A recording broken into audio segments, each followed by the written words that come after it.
I never said it publicly. 15 years ago, up to 20 years ago, I had a personal experience of being part of a cult. Welcome to the Daily Coffee Pro by Mapple Forward Friends. I'm your host, Lee Safar, and this is episode 2 of a 5-part series with Alan Jarrar from 50% Arabica, the meme account on Instagram. If you're not following it, please go and follow it. Links are in the show notes. It is wildly entertaining and thought-provoking all at the same time. So, Alan, today we are going to talk about my favorite subject at the moment, which is coffee cults. And why don't we start by defining what a cult is? Hello, Lee. Thanks for having me again. Just recently, with my partner, we watched on Netflix. There is a great documentary about religious cults, and it was funny as I found those little similarities in our industry as well. But I think you can find it anywhere, wherever you're working in, social services or hospitality or as a policeman. But I looked up a definition of the cult at the Open Education Sociology Dictionary, and quote: "A cult is a relatively small group that excessively controls its members, whom share a set of acts and practices which require unwavering devotion and are considered deviant and typically led by a charismatic and often self-appointed leader." I think it's brilliant. It fits. We don't have anybody like that in the coffee industry, Alan. Oh, no, of course not.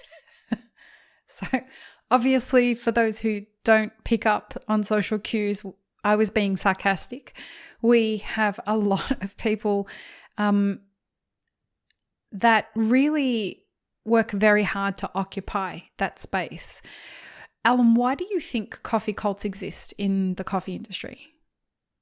Folks, our first on-demand workshop, How to Become a Coffee Consultant, is now available for you to learn at your own pace for just €50, and it comes with a certificate upon completion. Go to mappleforward.coffee/workshops or click the link in the show notes for more details. Support this podcast by supporting our sponsors. I never said it publicly. 15 years ago, up to 20 years ago, I had a personal experience of being part of a cult. Okay. Eventually, it turned out to be a cult, not a religious cult in those classic terms. In the traditional sense. Yes, but it was a cult, and it has its ideology, etc. And of course, eventually we saw through that. That's why the topic is very interesting to me. I think we have cults in the coffee industry for the same reasons we have cults in the world, which is control. Just we as a species love to control it. Whether it's our emotions, our finances, our social status, our dogs, or the time of the extraction. Or the temperature of the extraction, in my opinion. So we we tend to control variables we live with. One of those variables may be a small group of people or a larger group of people. And I think it's a very natural state for the human being to wanting to control something. And sometimes it can get too massive, too big. Yeah. Why do you think that it is such a fun thing to make fun of on your account? Because it's definitely something that you've leaned into, not per se like cults, but the you do talk around it. Mm-hmm. Why do you think it's such a fun thing to make fun of? You know, I grew up in a religious environment in the Middle East, and I was confronted with religion in Western Europe as well, like traditional Islam, traditional Christianity. There was a lot of Buddhism influencing me in my early age as well. And so as a kid, when I was looking left and right and up and down, and everyone was telling me, this is the noble way, this is the truth, this is the way to live, this is the laws of nature. And a lot of the things were contradicting each other. And a lot of the things were similar at the same time. But I was perplexed by that. Like, how can a few groups of people can say against each other, like, no, we're right, no, they're wrong. And I found out that I started being very aware of dogmas. Whenever there is a dogma, whether it's in public life, religious life, politics, espresso life, especially politics and life, any dogma kind of raises my attention a little, and I'm suspicious immediately. Like it's my mechanism. Whenever I hear a dogma, I'm suspicious. Like I want to look at it. Like, is it really true? And usually, a confession, usually I assume it might not be true. Let's have a look. Not every time I find an answer, but I like to poke things. You know what I mean? So you don't believe that ristrettos are the way to go? You know, that was a cult. Ristretto is a cult, definitely. Yep. Ristretto is a cult. My favorite cult is the 1-to-2 ratio. Oh, yeah. Everyone does that. Of course, it makes sense during competitions because you roast differently for competition. Sensory judges, to my awareness, are cherishing the body of the coffee. The body is and the mouthfeel, tactile. The whole tactile experience is a very important part of scoring the coffee. And of course, when you pull a longer shot than 1-to-2, you may be sacrificing some of those attributes from that tactile area. So you want to keep it there. You roast for it, but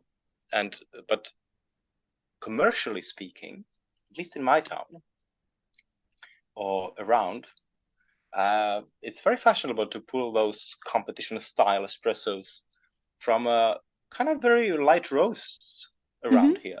And usually I need a sip of water after that, or a cake, just so because I can it's so sour. Make it balance a little bit. Yeah. Tends to be.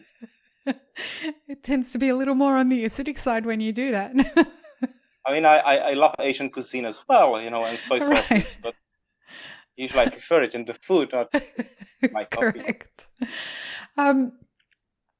There is a more sinister side to all of this, and that is the fact that cults usually formulate as a marketing tool.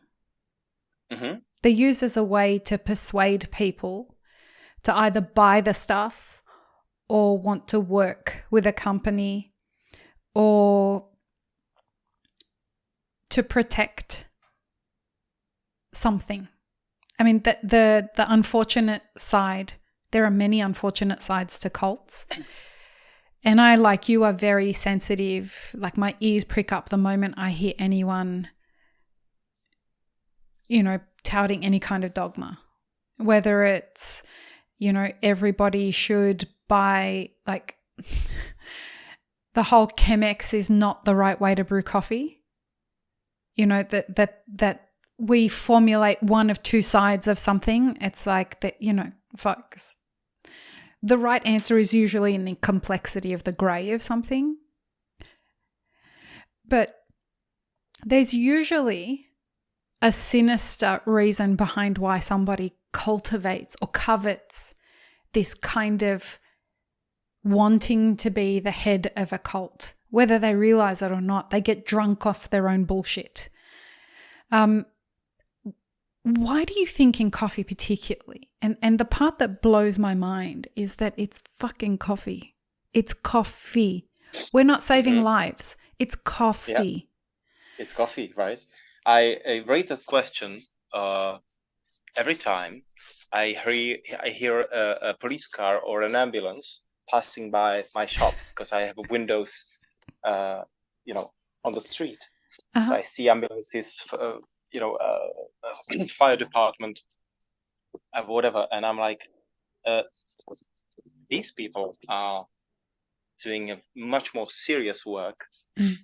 Why do we have such manners in coffee? It's just a cup of coffee, but at the same time, it's a multi-billion. Is there a number for that even? It's a huge industry with a lot of money, and I think people are always protecting their interests in that sense. Some people may have agendas that are perhaps not the best in the world. I mean, a recent example, we were traveling from World of Coffee in Athens with Kali, with my partner. So we were working at the expo. We were traveling down to Sparta and then to Laconia to visit our family. And we met a guy who was sitting next to us in the bus to Sparta. And obviously he had a coffee t-shirt, and I noticed, so we started talking, and of course he was coming from Athens, from the World of Coffee. It's a huge event. And I found out that he's starting a cold brew company in Honduras, and he wants to, we learned that he wants to keep that product in Honduras. And he also is a green coffee buyer and very wealthy person from what he was talking about. And he bought, I think, was it a mill or something in Honduras? And he came across one person he knew from earlier in his career who buys green coffee. And basically what happened is some coffee producers in Honduras, had to sell their properties and their farms years ago, something like 20 years ago. And they, because they had no income, coffee production, as we know, is very not the high. most lucrative endeavor for smallholder producers. And so they sold the farms to a certain huge company from the US. And that same company came back 15 to 20 years later, offering the very same people their farms. So you have more money now. The economics is more stable now. So you can buy your farm back. Oh, you don't have the money? Never mind. We'll let you work on the farm for free for a few years, and then you can pay us back. And he was perplexed. Like he told me, this is basically a modern slavery. I mean, literally by the very definition. And it's not the first time I heard such stories. And it's shockingly kind of common. I mean, I've heard many of those from people from Colombia as well, Costa Rica, and other regions. And I don't know if this particular example of lands in the topic or in the definition of a cult, but I think we're touching that because eventually it's about control, getting something, and hiring people or having certain people around you who will help you to obtain that control. whether it's over a group of people or a market or a land. I mean, small examples of cults are.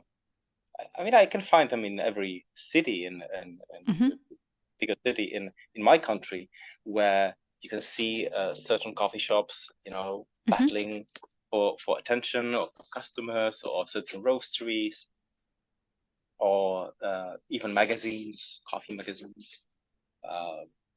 And it's funny to observe. It's a little disturbing at the same time, and but mostly funny. Yeah, mostly funny, but you do touch on something that I want to address in the next episode, which is this idea of, in order to create a cult, there's an undertone of control that's required to do, perhaps it almost gives you permission to do the things that are not so good. And I don't use the word good very often because it's so subjective, but being a part of a cult leaves you beholden to the charismatic leader so that you feel justified to perhaps fuck over Honduran coffee producers. And you feel justified in doing that because you believe in this leader, and this leader would never do anything that wasn't anything other than amazing. But he's not going to go and do the dirty work himself. He's going to send you, his subject, to go and do the dirty work. And because you're so good at convincing people how awesome he is, you will convince this person how awesome he is. And because you're under the spell, you're going to find a way to make them under the spell. But we're going to talk about exactly what's happening in religious cults, and from my experience as well, it's the same model. Yeah, it works. And it's happening everywhere in the coffee industry. It's barista competitions. It's YouTube channels. It's coffee equipment. Like the wildest thing. I was in, I think it was Seattle one year. And somebody who now is very, very famous in the coffee industry. This is a wild story. He had by chance walked up to me while I was in San Diego, helping a friend out by just brewing espresso on their bar out at GoPro.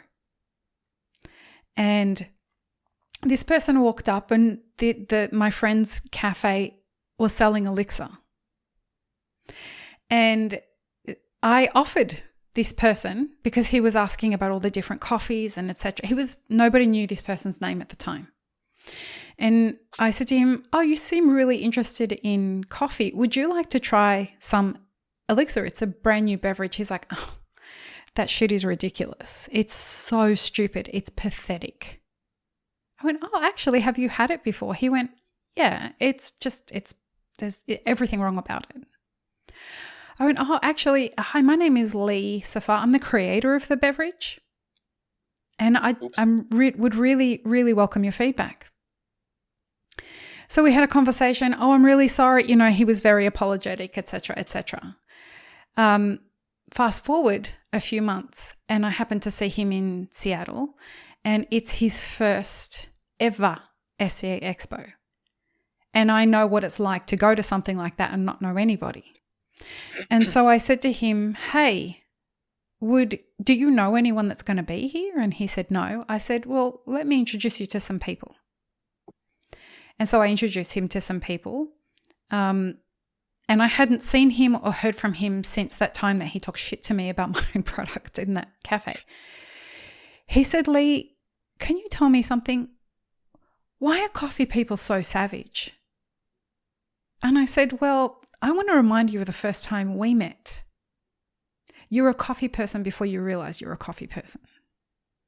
Because the way that you see other people as savage was exactly what you were to me. And you didn't even know me. You had no idea I was the creator of the beverage." And I don't know the answer to your question. What I do know is that it's something that happens a lot in our industry. And I wish I could figure out the reason why we do this to each other. Because we definitely do it to each other. So in the next episode, folks, we're going to explore this a little more. So join us in the next episode. Peace, love, and peanut butter. Have an amazing rest of your day. Thanks for tuning in, friends. There are 2 ways you can support this podcast. Firstly, become a paid member of our YouTube channel. Secondly, you can join our Patreon for as little as $3 a month. Don't forget to subscribe and like this video before you leave, and check the show notes for more information. Now, this is what you should check out next.